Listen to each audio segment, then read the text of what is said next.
ఏమంటారు?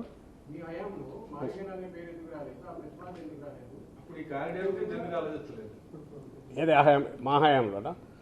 మా హయాంలో కారిడార్ గురించి ఎందుకు అంటే చెప్తున్నా కదా, వైజాగ్ ఆప్షన్ అనేది మనం ఈ స్టేట్లో అది ఒకటి ఉంది అనుకుంటే, వైజాగ్ అనేది కూడా పార్ట్ ఆఫ్ ఏపీ అనుకుంటే, వైజాగ్కు మించిన సిటీ ఏదన్నా ఉందా?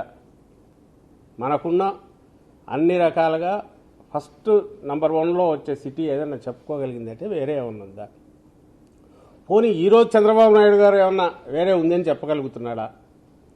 ఆయన తెస్తున్న పెద్ద పెద్ద సాఫ్ట్వేర్ కావచ్చు, ఇంకోటి కావచ్చు, ఎక్కడిస్తున్నాడు? 99 పైసలకు ల్యాండ్ ఎక్కడిస్తున్నాడు? ఎందుకు ఇక్కడ ఇవ్వట్లా? వాళ్ళు ఎందుకు ఇక్కడ రావట్లా? మరి రివర్ ఒడ్డునుంది, మరి ఎందుకు రావట్లే ఇక్కడికి? వాళ్ళు ఎందుకు అక్కడ అడుగుతున్నారు? చంద్రబాబు నాయుడు గారు ఎందుకు అక్కడ వైజాగ్ ఇస్తున్నాడు? ఆయన అదే చెప్తున్నాడు. జగన్మోహన్ రెడ్డి గారు దానికి ఇంకొక శోభనిద్దాము, అక్కడే గవర్నమెంట్ సీట్ని పెడదామని దీని అనుకున్నాడు.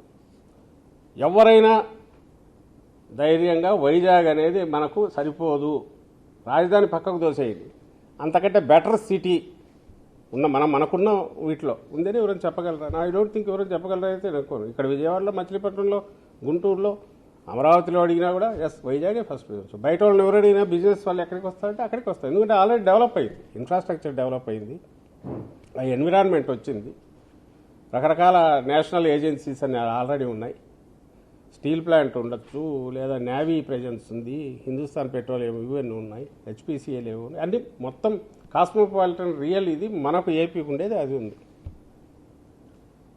అందువల్ల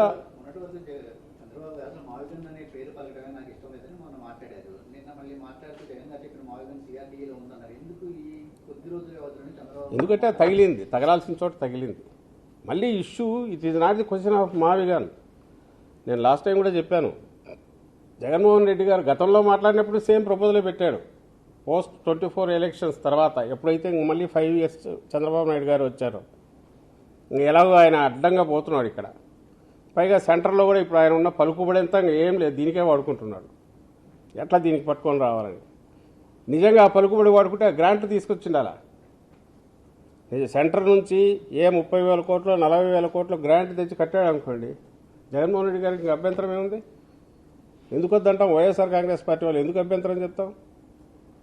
నువ్వు అది తీసుకురాకపోగా అప్పులు పుట్టించడమే పెద్ద నీకు ఫేవర్ చేసినట్టు వాళ్ళకి థ్యాంక్స్ చెప్పి ఆ అప్పులు హై ఇంట్రెస్ట్ అప్పులు తీసుకొచ్చేసి వాటితో ఇక్కడ కట్టేసి ఇది చేస్తున్నాడు. ఇది పాయింట్అవుట్ చేస్తూ జగన్మోహన్ రెడ్డి గారు 24 పోస్ట్ 24 ఎలక్షన్స్ ఇప్పటికి 2 సార్లు 3 సార్లు దీని గురించి ప్రస్తావించారు. పార్టీ నాయకులు మేము కూడా ప్రస్తావించాం, అయ్యా వద్దు అక్కడ దాని బదులు ఇటు వచ్చేసి కనీసం మిగులుతుంది అని. వినలా. ఇప్పుడు ఎందుకు ఇది వచ్చిందంటే జగన్మోహన్ రెడ్డి గారు ఇప్పుడు దానికి ఒక మాట ఖాయం చేసి ఎప్పుడైతే పిలుపిచ్చారో దానికి ఒక షేప్ వచ్చినట్టయింది. సో దాన్ని అంతవరకే చూడాలి, అంతకుమించి చూడాల్సిన అవసరం లేదు. ఇప్పుడు అది ఏ పేరు పెట్టినా నిజంగా ఆయన చేతిలో ఉండేది, ఎందుకంటే అధికారంలో ఆయన ఉన్నాడు.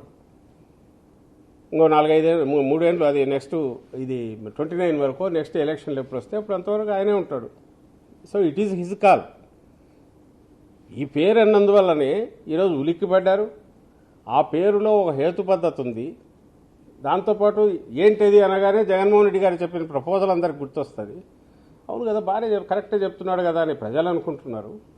ఇందులో ఏం అసంబద్ధత ఉంది? కరెక్ట్గానే ఉంది కదా, నీ దాంట్లో అసంబద్ధత ఉంది కదా అని చంద్రబాబు నాయుడు అడగడం మొదలుపెట్టారు. దానికంటే ముఖ్యంగా నా ఉద్దేశంలో ఈ కృత్రిమంగా చంద్రబాబు నాయుడు బిల్డ్ చేస్తూ వచ్చిన ఈ అమరావతికి వ్యతిరేకంగా ఏదన్నా మాట్లాడితే అది ఏ విషయమైనా సరే వ్యతిరేకం ఇన్ ది సెన్స్ అలా ఖర్చు గురించి కానీ అవినీతి గురించి కానీ ఏదన్నా కూడా వీళ్ళు రాజధానికి వ్యతిరేకమైన ముద్ర కృత్రిమంగా వేసి కొడుతున్న దాన్ని ఫస్ట్ బ్రేక్ చేసింది. ఎప్పుడైతే అది బ్రేక్ చేసిందో ఆయన క్రియేట్ చేసిన కృత్రిమ దీన్ని ఎఫెక్ట్ను డిస్కషన్ బాగా జరుగుతుంది. నిజంగా చెప్తున్నా, మేము మాట్లాడాలన్నా కూడా ఇదే అనిపించేది. ఎలా గతంలో దీనికి అప్పుడు ఆ రోజు అంత సెన్సిబుల్ సజెషన్ జగన్మోహన్ రెడ్డి గారు ఇచ్చి 3 క్యాపిటల్స్ రూపంలో అందరినీ సాటిస్ఫై చేసేది. అలాంటి దాన్ని ఇచ్చి ఉల్టా రివర్స్ దానికోసం అని చెప్పి నానా రకాల బూతులతో నానా రకాలుగా తిట్టించుకొని క్యారెక్టర్ అసాసినేషన్ చేయించుకొని ఇదే అయ్యాక ఒక రకమైన హెజిటేషన్ ఉంటుంది. ఎందుకు లేకపోతే మనకెందుకు ఏదో ఇంతగా చెప్పే ఎలాగో అధికారంలో లేదు కదా. ఇప్పుడు దానికి ఆ డిస్కషన్ స్కోప్ వచ్చింది. వీఆర్ హ్యాపీ నవ్వు ఓపెన్లీ డిస్కస్ చేయగలుగుతున్నాము. మేము కూడా ఇంత గట్టిగా చెప్పగలుగుతున్నాం, మీరు అడగగలుగుతున్నారు, బయట వాళ్ళు ప్రజలు కూడా దీని గురించి డిస్కస్ చేస్తున్నారు. ఇదే మంచిది కదా, ఎందుకు దుబారా అంటున్నారు. అది ఎక్కువ దానికి ట్రాక్షన్ వస్తుంది కాబట్టి, అది నిజం గమనించారు కాబట్టే, ఏది మన ప్రజలందరూ చంద్రబాబు దాంట్లో తీరులో ఉండే మోసాన్ని గమనించారు కాబట్టి వాళ్ళు ఓపెన్గా మాట్లాడుతున్నారు కాబట్టి ఆయనకు అదురు పుట్టింది. ఆయనకు ఆయన పక్కన ఉండే వాళ్లకు అదురు పుట్టింది. అది 4 రోజుల్లో మీరు గమనిస్తే కనపడుతుంది. అడ్డంగా పైత్యం పూనకం వచ్చినట్టు తిట్లు కానీ, వాళ్ళకి నోటికొచ్చిన బూతులు మాట్లాడడం కానీ, వాళ్లకున్న టక్కుటమారా విద్యలని ప్రదర్శించడం కానీ, లేదా సన్నాయి పక్కన వాయిద్యాలు వాళ్ళందరినీ రెచ్చగొట్టి జగన్మోహన్ రెడ్డి గారిని వైఎస్ఆర్సీపీ నాయకులను తిట్టించడం కానీ, కేసులు పెట్టడం కానీ ఎందుకు ఉలిక్కిపడాలా? నిజంగా మేమన్న దాంట్లో సరైన ఇది లేకపోతే ఉలిక్కిపడడం ఎందుకు వాళ్ళు ఇది కావాలి వదిలేదు ఇగ్నోర్ చేయొచ్చుగా. ఇది రీజన్.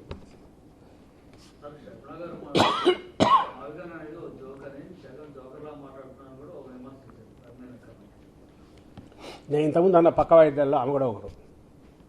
ఎప్పుడు కావాలంటే ఏ టైంలో కావాలంటే చంద్రబాబు నాయుడు గారు ఆ టైంలో వస్తారు. నువ్వు నీగానే చిత్రం.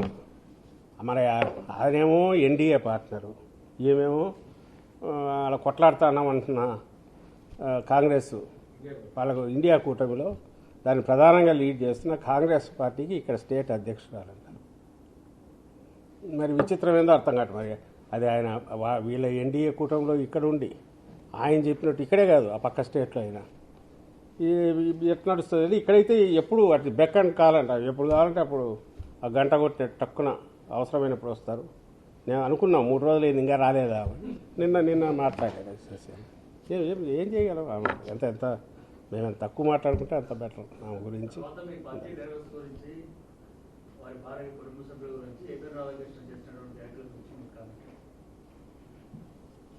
కామెంటు చేసినా దానికి తిడుతున్నారు కదా బా.